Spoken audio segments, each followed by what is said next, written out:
بسم اللہ الرحمن الرحیم۔ السلام علیکم ناظرین۔ حضرت خالد بن ولید رضی اللہ تعالیٰ عنہ کی نگرانی میں ایک لشکر مسلمانوں کا ایرانیوں سے مقابلے کے لیے گیا۔ ایرانی لشکر کا سپہ سالار مشہور زمانہ پہلوان بہادر رستم تھا۔ حضرت خالد بن ولید رضی اللہ تعالیٰ عنہ نے رستم کی درخواست پر حضرت ربیع بن عامر رضی اللہ تعالیٰ عنہ کو اس سے بات چیت کے لیے بھیجا۔ ایرانیوں نے رستم کا دربار خوب سجا رکھا تھا، ریشم کے گدے بچھا رکھے تھے، بہترین قالین، سونے اور چاندی کی اشیاء اور دیگر سامان زینت آراستہ تھا۔ حضرت ربیع بن عامر رضی اللہ تعالیٰ عنہ گھوڑے پر سوار ہتھیاروں کے ساتھ تھے، پھٹے پرانے کپڑوں میں ملبوس، اس شان کے ساتھ رستم کے دربار میں پہنچے کہ ننگی تلوار آپ کے ہاتھ میں تھی۔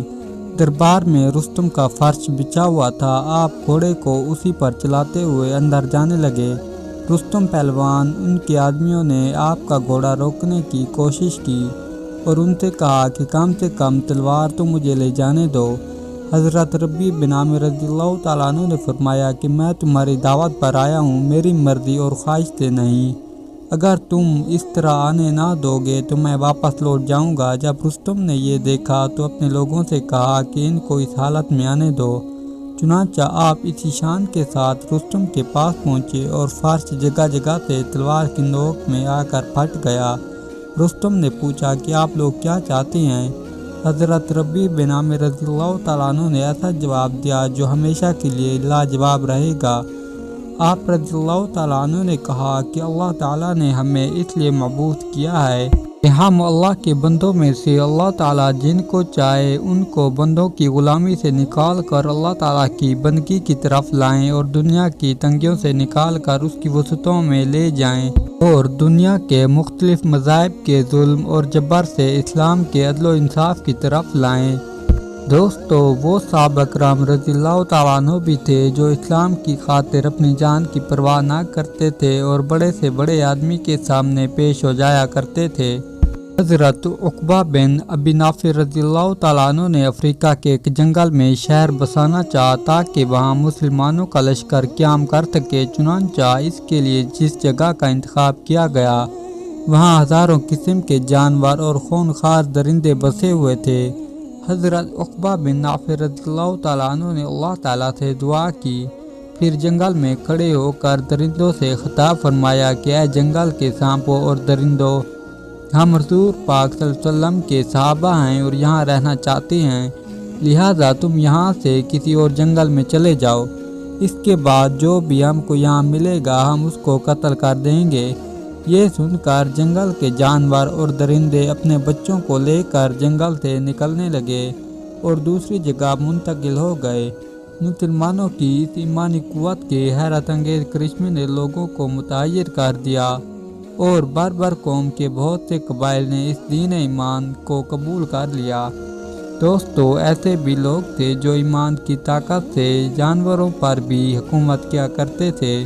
مصر میں زمانہ جاہلیت سے یہ دستور چلا آ رہا تھا کہ جب بھی دریائے نیل ٹھہر جاتا تو ایک حسین اور خوبصورت لڑکی کو قتل کر کے دریا کے حوالے کر دیا جاتا تو دریائے نیل پھر حسب معمول چل پڑتا۔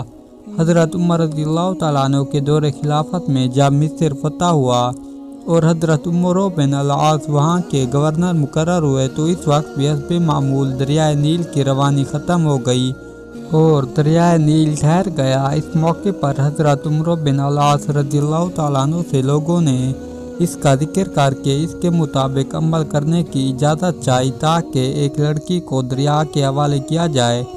حضرت عمر بن العاص رضی اللہ تعالیٰ عنہ نے فرمایا کہ یہ جاہلیت کی رسم ہے، ہم ایسا نہیں کریں گے، البتہ امیر المومنین حضرت عمر رضی اللہ تعالیٰ عنہ سے میں مشورہ کروں گا۔ چنانچہ حضرت عمر رضی اللہ تعالیٰ عنہ نے امیر المومنین کو خط لکھا اور اس واقعے کی پوری تفصیل بیان کر کے مشورہ چاہا۔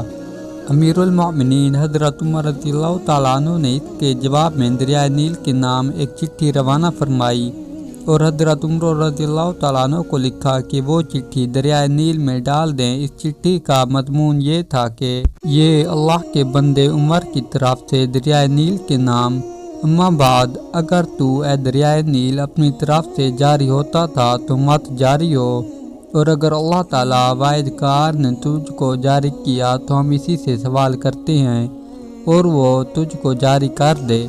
حضرت عمرو بن العاص رضی اللہ تعالیٰ عنہ نے یہ چٹھی دریائے نیل میں ڈال دی۔ ڈالنا ہی تھا کہ دریائے نیل خوب تیزی کے ساتھ رواں ہو گیا۔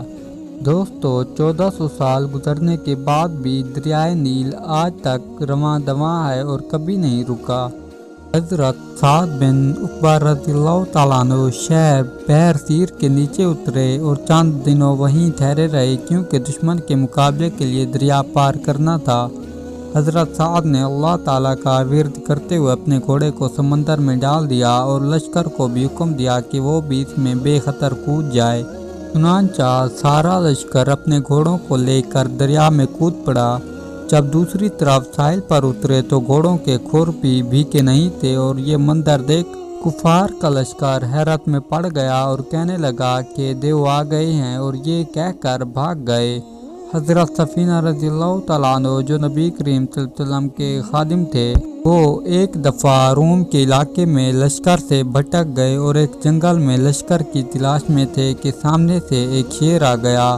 حضرت سفینہ رضی اللہ تعالیٰ عنہ کہتے ہیں کہ میں نے اسے شیر کی کنیت سے پکارا کہ اے ابو الحارث، میں رسول پاک صلی اللہ علیہ وسلم کا غلام اور خادم ہوں اور میں راستے سے بھٹک گیا ہوں۔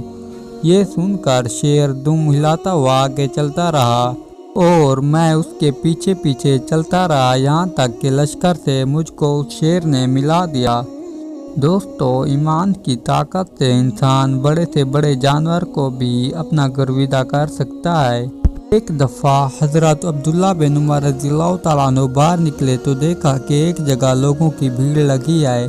آپ نے پوچھا کہ کیا معاملہ ہے؟ آپ کو بتایا گیا کہ ایک شیر ہے جو لوگوں کا راستہ روکے ہوئے ہے اور لوگ اس سے خطرہ محسوس کر رہے ہیں۔ حضرت عبداللہ بن عمر رضی اللہ تعالیٰ عنہ اپنی سواری سے اترے اور شیر کے پاس گئے اور اس کا کان پکڑ کر موڑا اور اس کی گدی پر مارا اور اس کو راستے سے ہٹا دیا۔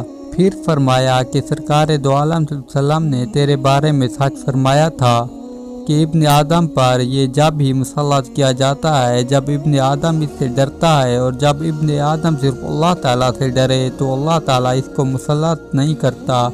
ابن آدم کو اس کے حوالے کر دیا جاتا ہے جس سے وہ امید باندھتا ہے، اور اگر وہ سوائے اللہ کے کسی سے امید نہ رکھے تو اللہ تعالیٰ اس کو کسی اور کے حوالے نہیں کرتا۔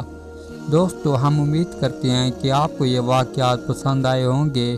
اگر پسند آئے ہوں تو ہمارے چینل کو سبسکرائب کر کے بیل آئیکن کو آل پہ پریس کریں تاکہ ہمارے آنے والی ویڈیو کا نوٹیفیکیشن آپ تک آسانی سے پہنچ سکے۔ دوستو، آپ سے التجا ہے کہ اپنی نمازوں کو وقت پر ادا کرنے کی کوشش کریں تاکہ ہم اس دنیا اور آخرت میں کامیابی حاصل کر سکیں۔ آپ سے ملتے ہیں انشاءاللہ نیکسٹ ویڈیو میں، تب تک کے لیے اللہ حافظ۔